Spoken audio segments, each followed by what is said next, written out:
The hunt begins.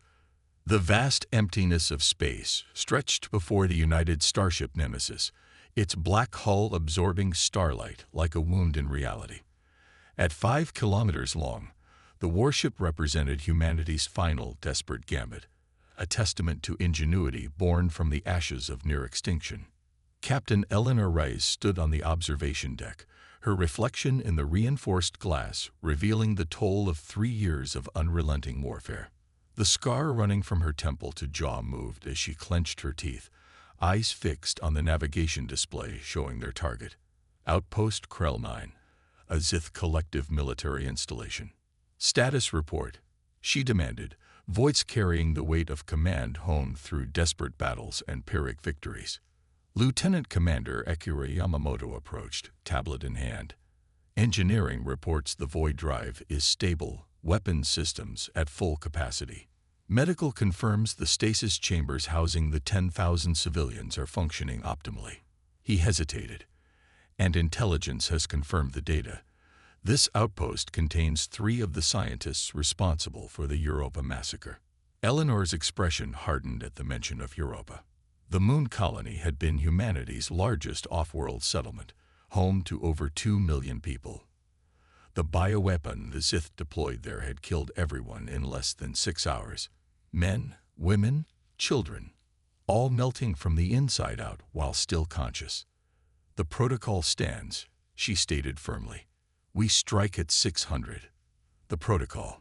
Humanity's answer to attempted genocide. Not a strategy of blind vengeance, but a calculated response designed by the finest military minds Earth had left. Identify Zith leadership responsible for war crimes. Offer one chance to surrender.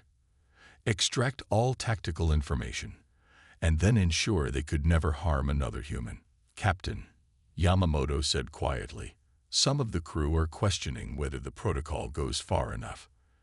After what happened to Earth, we maintain discipline, Commander. Eleanor cut him off. The moment we become what they claim we are is the moment they win. We are not animals. We are not savages. We are humanity. And we will show them exactly what that means. The attack had come without warning 5 years ago. The Zith Collective, an alliance of 7 advanced species, had deployed planet cracker weapons against major Earth cities, antimatter bombs that created localized singularities. 3 billion dead in the first hour. By the end of the first week, Earth's infrastructure had collapsed, governments fallen, and the atmosphere was becoming toxic from the lingering effects of exotic particles. The Zith message had been simple. Humans were deemed an evolutionary dead end with dangerous potential, a cancer to be excised from the galaxy before it could spread. They hadn't expected humanity to fight back. They certainly hadn't expected Dr. Fatima Hassan's breakthrough. Dr. Hassan requests your presence in the labs, Captain, the ship's AI announced, its voice echoing through the command deck. She says it's urgent. The laboratory deck of the Nemesis hummed with activity. Unlike the sterile military precision of the command levels, here was organized chaos, the birthplace of humanity's unlikely salvation. Dr. Hassan stood before a containment field, her dark eyes focused on the swirling, impossible geometries of what the crew simply called the anomaly. Behind her, dozens of scientists and engineers worked at terminals, monitoring the very thing that had given humanity a fighting chance, the void drive. You've stabilized it further? Eleanor asked, approaching the brilliant physicist. Hassan nodded.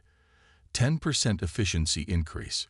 We can now perform 4 consecutive jumps before recalibration. She turned to face the captain, her expression grave. But that's not why I called you here. She gestured to a separate holographic display showing complex molecular structures. We've been analyzing the bioweapons deployed against Europa. There's something deliberate in their design. They're not just weapons of war, Eleanor.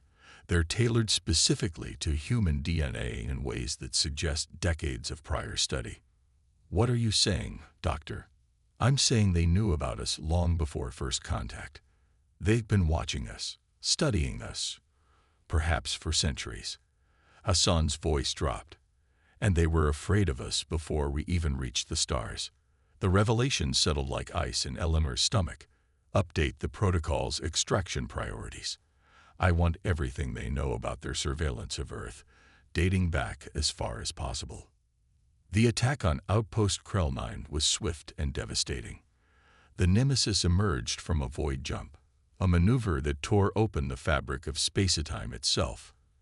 Directly within the outpost's defensive perimeter, bypassing shields and automated defenses, the Zith, with their 4 arms and crystalline exoskeletons, fought with the desperation of a species that had never expected to be on the defensive.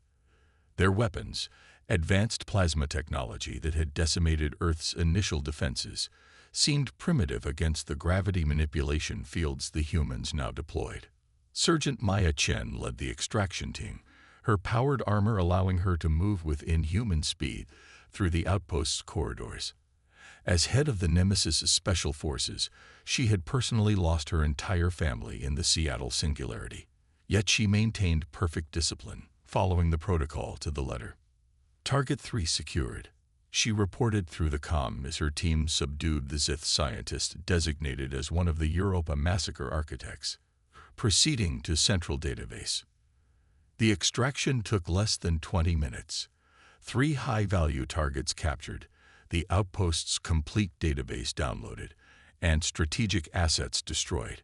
No unnecessary casualties, just as the protocol demanded. Back aboard the Nemesis, Eleanor supervised the interrogation personally.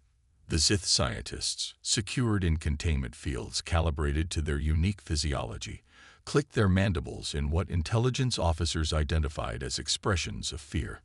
You will provide us with all information regarding the Zith Collective's operations against humanity, Eleanor stated, her voice transmitted through translation devices. Cooperation will be noted. The lead scientist, designated Target 1, responded with a series of clicks and whistles the translator rendered into English. You should not exist in this form. Your development was unexpected, unprecedented. Explain, Eleanor commanded. Your species evolved too quickly. From primitive tools to atomic energy in mere thousands of years, the statistical models were clear. You would either destroy yourselves or become a threat to all stable civilizations within the galaxy. The collective's decision was unanimous. Eleanor leaned forward. And yet here we are, with your outpost destroyed and your leadership in chains. Perhaps your models were flawed. The interrogation continued for hours, yielding critical intelligence. The Zith Collective maintained 7 major command hubs, 1 for each member species, and hidden within the data stolen from the outpost, Intelligence Officer Victor Okafor discovered something that changed everything. Captain, Okafor reported, his Nigerian accent thickening with urgency, they're developing a new weapon. Not just another Bioagent, a targeted gravity weapon designed to collapse the star at the center of the Proxima Centauri system. Eleanor felt her blood run cold. Proxima Centauri, where the last major human colony had been established before the attack on Earth. 20 million survivors, hidden from the Zith thus far, living in underground habitats. The weapon is in final testing at their central research facility. Okafor continued. Deployment estimated within 14 Earth days. The command staff gathered in the Strategic Operations Center, faces grim as the implications became clear. The Nemesis was meant to be a weapon of justice, Communications Officer Lion Wei argued, not just a means of survival. If we don't stop this weapon, everything we've fought for, everyone we've lost, it was all for nothing. Dr. Hassan spoke next, her voice steady despite the fear evident in her eyes. The Central Research Facility is at the heart of Zith collective space. Even with the Void Drive, reaching it would mean navigating through their most heavily defended sectors. Eleanor looked around at her crew. The best humanity had left. Engineers, scientists, soldiers, all carrying the weight of Earth's destruction, all fighting not just for vengeance, but for the very survival of their species. Plot a course, she ordered finally. We're going to the heart of the collective. And we're going to show them exactly why they were right to fear humanity. As the Nemesis prepared for its most dangerous mission yet, Eleanor returned to her quarters. On her small desk sat the only personal item she had salvaged from Earth, a simple glass orb containing sand from the beaches of her childhood home in Puerto Rico, beaches now consumed by a singularity. She held it up to the artificial light, watching the grains shift and settle. "We are not what they think we are," she whispered to herself, "and we will prove it, one way or another." DFYING extinction. The void drive hummed with strange energies as the Nemesis prepared for its most ambitious jump yet, directly into the heart of Zith collective territory. The massive warship vibrated subtly, the only external sign of the impossible physics happening within its core. "Void calculations complete," announced navigator Julia Orlov, her fingers dancing across holographic interfaces. "Jump integrity at 98.7%. Captain Eleanor Rice nodded, strapping herself into the command chair. Void jumps were never comfortable, reality itself seeming to protest as the ship tore through dimensions never meant for human access. "All hands secure for jump," she ordered. "Execute." For a moment that stretched into eternity, the ship existed everywhere and nowhere. Crew members experienced the now familiar disorientation. Some reported seeing themselves from outside their bodies. Others described impossible colors blooming across their vision. Then, with a violent snap back to normality, the Nemesis emerged precisely where intended. 50,000 kilometers from the Zith Central Research Facility. "Stealth systems engage," reported Security Chief Dmitry Volkov. "No indication they've detected our arrival." The facility hung in space before them, a massive crystalline structure shaped like a starburst, surrounded by defense platforms and patrol vessels. At the center pulsed an ominous energy signature, the gravitational weapon designed to obliterate humanity's last major colony. "Begin Operation Firebreak," Eleanor commanded. Unlike the direct assault on Outpost Krell 9, this mission required subtlety. A small team would infiltrate the facility using specially designed stealth shuttles, while the Nemesis remained hidden, ready to extract them or provide devastating covering fire if necessary. In the shuttle bay, Sergeant Chen checked her team's equipment one final time. With her were 5 of the best: demolitions expert George Mendez, systems specialist Rin Tanaka, xenobiologist Dr. Sarah Cohen, and combat veterans Amir Bashir and Quaim Osi. "The objective is clear," Chen briefed them, her voice steady. "Dr. Cohen identifies the weapons control systems. Tanaka accesses and disables them. Mendez plants charges as backup, and Bashir and Osai ensure we all get out alive." As they prepared to depart, Dr. Hassan approached, carrying what looked like ordinary handheld scanners. "These contain modified void technology," she explained. "They'll help you identify the weapon's weak points. But be careful, they're prototypes and highly unstable." The infiltration began with terrifying precision. The stealth shuttle, utilizing adaptive camouflage derived from studying Zith technology, slipped past the facility's outer defenses undetected. Once docked against an emergency airlock, the team cut through using molecular disassemblers, another innovation born from humanity's desperate struggle to survive. Inside, the architecture was disorienting. Zith structures followed mathematical principles that human minds found inherently unsettling. Corridors branched at impossible angles, and gravity shifted subtly from one section to another. "This way," Dr. Cohen whispered, following readings on her scanner. "The energy signature is strongest 3 levels down." They encountered their first Zith patrol at a junction. 4 guards with crystalline armor and advanced plasma weapons. Chen signaled, and her team deployed sonic disruptors calibrated to the specific resonance frequency of Zith exoskeletons. The guards collapsed without firing a shot, their crystalline bodies vibrating at frequencies that incapacitated without killing, exactly as the protocol dictated. "Remember," Chen reminded them as they secured the unconscious guards, "we are not them. We disable when possible, kill only when necessary."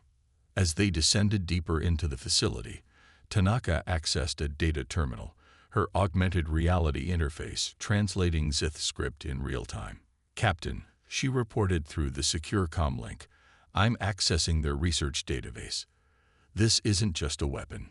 It's something else entirely." "Clarify." Eleanor's voice came back, tense. "The gravitational device is real, but it's secondary. They're studying something they call the awakening. It appears to be related to human neural development." Dr. Cohen moved to the terminal, her expression shifting from confusion to shock as she read the translated data. "They've been monitoring human brain evolution for millennia. According to their models, our species is approaching some kind of cognitive threshold." "A threshold for what?" Eleanor demanded. "They don't know," Cohen replied. "That's what terrifies them. Their models suggest that within 3 to 5 generations, human consciousness could evolve beyond anything currently known in the galaxy." The revelation landed like a physical blow. The Sith hadn't attacked Earth because humans were dangerous now, but because of what humanity might become. "Keep moving," Chen ordered after a moment of stunned silence. "Primary objective remains unchanged." They reached the central chamber where the gravitational weapon pulsed with ominous energy. A sphere of swirling darkness shot through with arcs of blue-white lightning.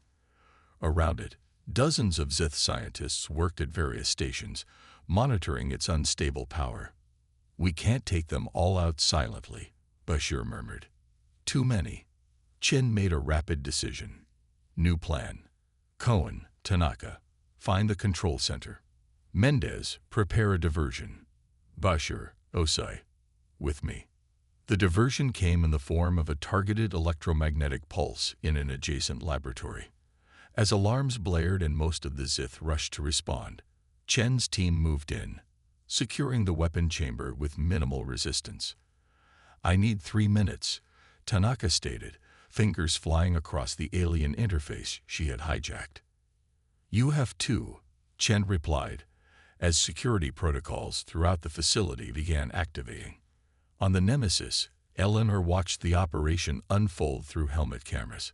"All stations prepare for emergency extraction," she ordered. "Weapons, stand by for targeted strike if necessary." What happened next would be debated in whispered conversations among the crew for years to come. As Tanaka worked to disable the weapon, a senior Zith scientist remained behind, watching from the shadows. Instead of raising an alarm, the alien approached deliberately, 4 arms raised in what intelligence would later identify as a gesture of non-aggression. "You misunderstand." The translator rendered its clicks and whistles. "This is not a weapon of destruction. It is a tool of communication." Before Chen could respond, the alien interface with the central control system and the swirling dark energy changed, expanding outward not as a destructive force, but as a 3-dimensional projection. It showed Earth, but not as it had been. Instead, it displayed what appeared to be humanity's neural network across the planet, connections forming and strengthening over centuries, approaching something unprecedented. "The collective is divided," the Zith scientist continued. "Some see extinction as the only option. Others, my faction, believe cooperation is possible, necessary even." "Why should we believe you after what you did to Earth?" Chen demanded, weapons still trained on the alien. "Because what your species becomes may save us all." The scientist manipulated the controls again, and the projection shifted to show something vast and dark moving between galaxies.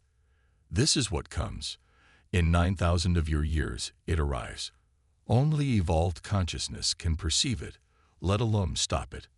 On the Nemesis, Eleanor leaned forward, studying the transmission with increasing alarm. "Dr. Hassan, analyze this data. Is it genuine?"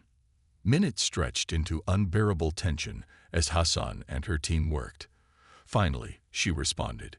"Captain, these readings match anomalies we detected while developing the Void Drive. Whatever this entity is, it exists partially in the same non-dimensional space our drive accesses. A trap? Eleanor question.